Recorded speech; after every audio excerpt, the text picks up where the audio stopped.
Bonjour à tous, j'espère que vous allez bien. Aujourd'hui, une nouvelle vidéo et sans plus attendre, on part en Asie.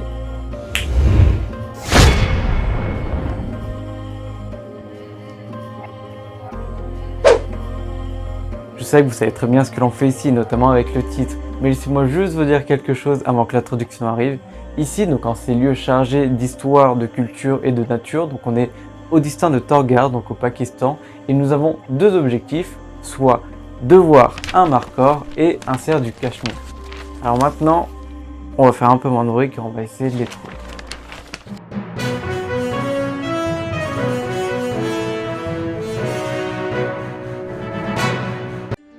Nous nous sommes éloignés de la ville de Jutba, donc qui en est le chef-lieu, lieu ayant connu de nombreux grands empires, notamment l'empire perse, la civilisation bouddhiste Gandhara, les empires mongols et moghols, ou encore l'empire anglais, vraiment pour ne citer que quelques exemples. C'est à la partition donc des Indes, donc avec l'Inde et le Pakistan, que ce territoire devient officiellement pakistanais. Au Pakistan, il y a plusieurs peuples ne parlant pas spécialement tous la même langue, et même si le pays a pour langue officielle l'ourdou ainsi que l'anglais, dans ce distinct, c'est le pashto qui domine. D'ailleurs, en cette langue, Torghar signifie montagne noire. Bon, maintenant que nous connaissons un peu mieux notre environnement, on peut s'attarder un peu plus sur notre premier objectif, autrement dit, le markhor.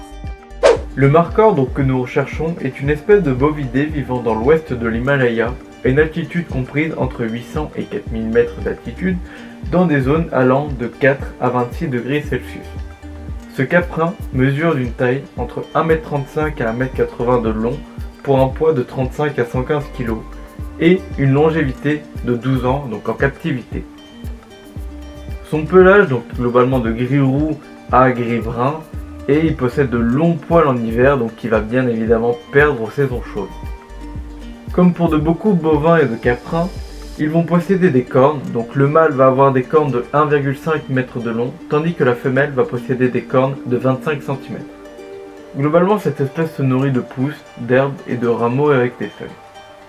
Niveau comportemental, rien de spécial n'est relevé, les mâles et les femelles vivent dans un groupe distinct, sauf pour la reproduction où ils se rassemblent en troupeaux de 15 à 30 individus.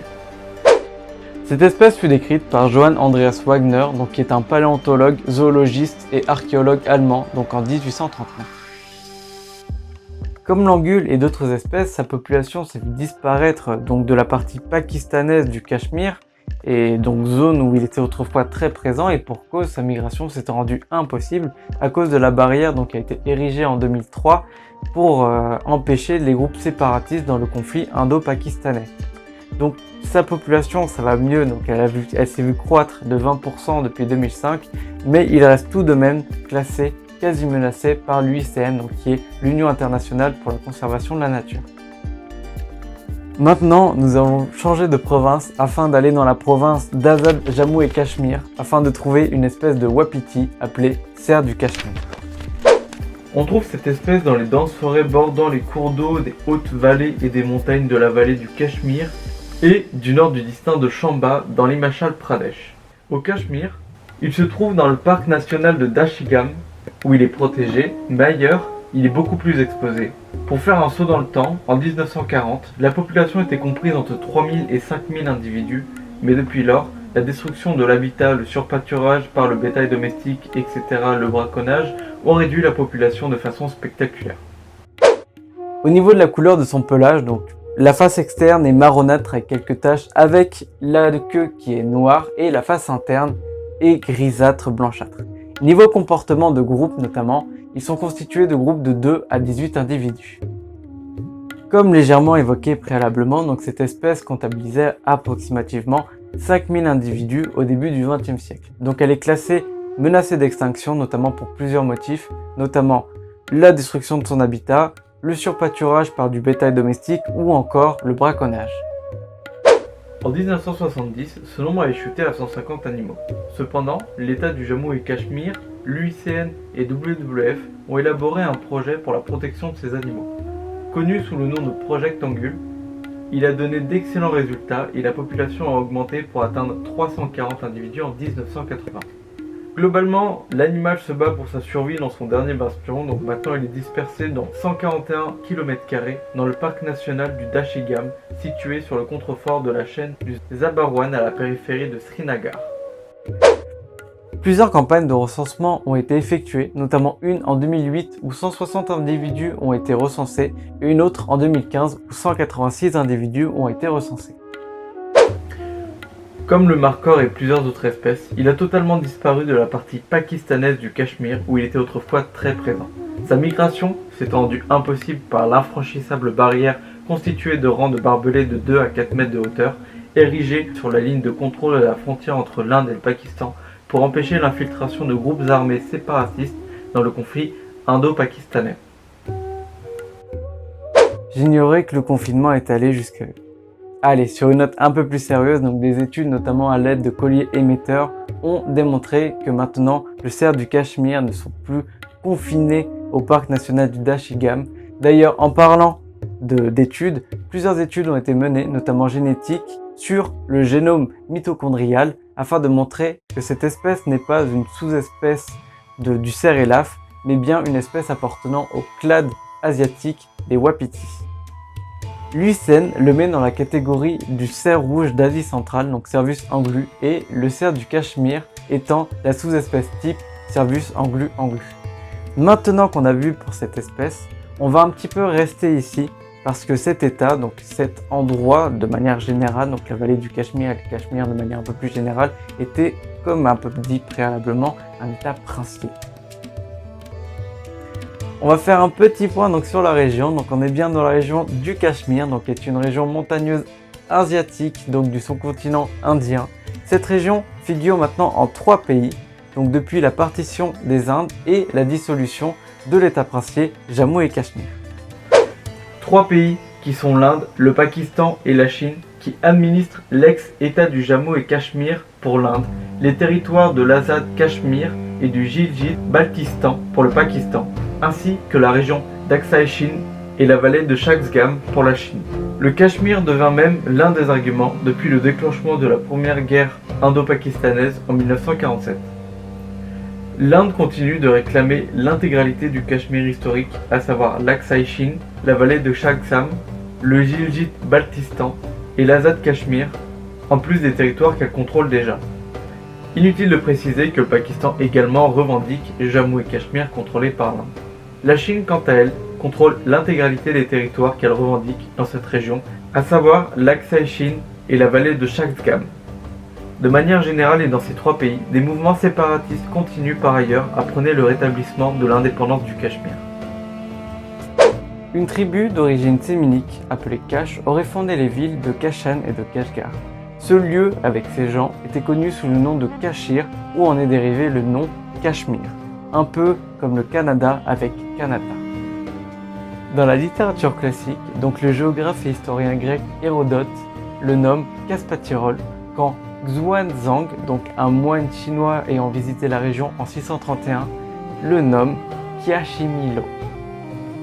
Et les Tibétains, quant à eux, l'appellent Kachal, ce qui signifie neige montagne. Anciennement peuplée, la région est gagnée à la culture hindoue au moins dès le 6e siècle avant notre ère. Elle appartient à plusieurs reprises aux grands empires de l'Inde, notamment sous Ashoka et Kanishka. Il devint au 8e siècle un état indépendant et conquérant. Le roi Lalitaditya étend sa domination depuis les plaines du Pendjab jusqu'à la région montagneuse du Ladakh, où il englobe également temporairement le royaume de Kannauj. Le roi fait alors venir des artisans des pays conquis et développe l'agriculture grâce au drainage et à la mise en place d'irrigation du bassin de Srinagar qui constitue le cœur de son royaume.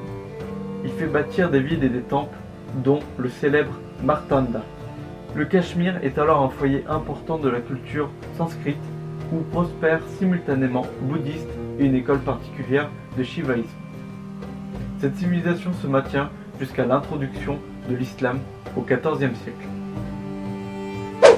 La colonisation indienne fut amorcée avec l'arrivée du portugais Vasco da Gama à Kozhikode en 1498. À cette époque-là, les comptoirs commerciaux fleurissèrent un peu partout le long de la côte indienne. Par la suite, des compagnies de toutes nations se multiplient, notamment la East India Company, donc lancée en 1599, ou encore la Compagnie française des Indes orientales, donc fondée en 1673. Dès la victoire de l'anglais Robert Clive sur le Nawab, donc du Bengale, en 1757, les Britanniques dominent alors le continent indien. En 1833, le statut de la East India Company est bouleversé puisque la couronne britannique retire aux compagnies leurs privilèges commerciaux pour les transformer en un instrument de conquête territoriale. En 1846, l'Empire britannique, qui s'étend jusqu'au sous-continent indien, vend le Cachemire à un chef de guerre hindou, Gulab Singh. Par ce changement de dirigeant, le Cachemire devient donc un État princier sous souveraineté hindoue, État princier qui restera sous protectorat britannique. La première guerre anglo-sikh, donc de 1845 à 1846, se conclut par le traité d'Amritsar en 1846 et l'établissement au sein du Raj britannique de l'État princier de Jammu et Cachemire, dirigé par la dynastie Dogra. Entre 1848 et 1849, il y aura par ailleurs la seconde guerre anglo-sikh. Ce statut sera dissous en 1857 après la révolte des Sipais et ses possessions passent alors sous l'administration directe de la couronne, marquant ainsi le début du règne britannique. 20 ans plus tard, donc en 1877, la reine Victoria est couronnée impératrice des Indes. À la suite de l'indépendance donc de l'Inde et du Pakistan en 1947, naît alors du coup un litige autour de ce territoire, à savoir quel est le pays parmi les deux qui vont récupérer ce territoire, donc sans pour le coup compter la Chine. Et c'est alors que cette même année, on va trouver la première guerre indo-pakistanaise. Le 22 octobre 1947, c'est pas moins de 2000 soldats pakistanais, donc surtout des Pashtuns, qui vont aller sur ce territoire. Cette invasion a été l'élément déclencheur de la révolte des habitants du Punch, donc dans le district du Cachemire, contre le Maharaja. La situation s'envenime à partir du moment où des bandes armées d'hindous et de sikhs attaquent des villages musulmans au Cachemire. Ces déplacements sont alors perçus comme une opinion favorable des Cachemiris à un rattachement du Jammu et Cachemire à l'Inde. Ainsi, le 26 octobre 1947, la principauté du Jammu et Cachemire adhère à l'Inde. Par la suite, l'Inde déploie ainsi ses troupes sur le territoire, mais se heurte à l'assaut de l'armée pakistanaise qui a toujours pour ambition de rattacher le territoire. Par crainte d'une guerre, le 1er janvier 1948, le représentant indien s'adresse alors au président du Conseil de sécurité de l'ONU dans le but d'apaiser les tensions. L'ONU a donc essayé de mettre différents plans en place, mais ont tous échoué, comme celui d'avril 1948 qui consistait à rétablir la paix et l'ordre au Jammu et Cachemire. Mais ce plan de démilitarisation a rencontré de nombreuses critiques et donc n'a pas pu être développé comme il l'espérait.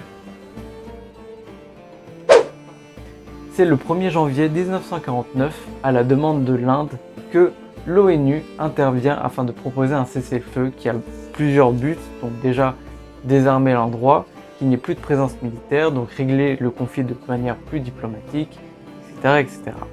C'est dans cette optique que la division du territoire en trois vit le jour, notamment la partie est qui alla à l'Inde, la partie ouest qui alla au Pakistan et la partie nord-nord-ouest qui alla à la Chine. Sur ce, j'espère que cette vidéo vous aura plu, donc j'ai essayé de faire un format un petit peu plus long et un petit peu plus soutenu, traitant des sujets un petit peu plus diversifiés au sein de cette grande thématique. N'oubliez pas de vous abonner, etc. Ça soutiendrait la chaîne, et sur ce, je vous dis à bientôt.